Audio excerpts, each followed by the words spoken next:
State lawmakers return to the Capitol tomorrow for the start of the legislative session. Joining us now to help us with the preview is Adjunct McGeorge School of Law professor, longtime lobbyist Chris McCaley. Thank you so much for making time. Thanks for having me on the show, Ashley.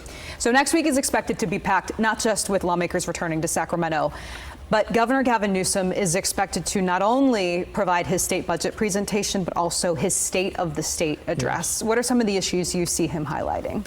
Well, it'll be interesting to watch Thursday morning. It'll be his first State of the State in the Assembly chambers since 2020. And then the following day, his budget proposal. So I wouldn't be surprised if he advances a couple of major policy initiatives. It is his final year in office.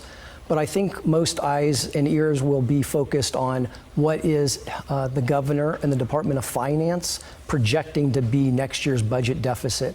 As you know, the legislative analysts estimated at least an $18 billion deficit beginning July 1st, the next fiscal year, and growing into the $30–40 billion range if it's left unaddressed by the legislature. So I think most eyes and ears will be focused on the upcoming budget deficit. Yeah, a big hurdle for California lawmakers and the governor. Absolutely. And the governor being in his final year as governor of California. Typically, governors in years past have been lame ducks, for lack of a better term, which means that they're not necessarily that effective or exerting power over the legislature in ways in years past. I mean, do you see Governor Newsom being that?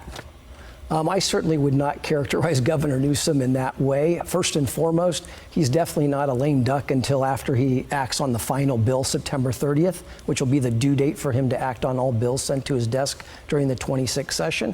Plus, as you're quite familiar with, being a now national figure, likely running for president, he will have the proverbial bully pulpit throughout his tenure in office. So I would not characterize him in that manner myself. Shifting to another big state leader now, State Senate Pro Tem Monique Limon takes the reins of the State Senate officially this upcoming week.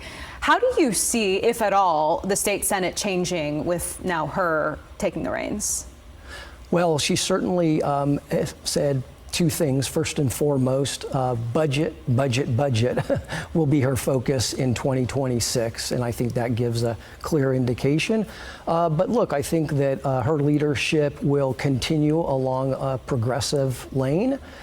She's also from a coastal district, Santa Barbara. The environment has always been of critical importance to her. But she has also brought a number of major members of the Women's Caucus into power. The majority leader, the second position highest in the Senate, continues to be a woman, but other positions have been taken over by women. There are now 5 women of color chairing all 5 budget subcommittees, and she made a dozen other committee chair announcements the day before the Christmas holidays.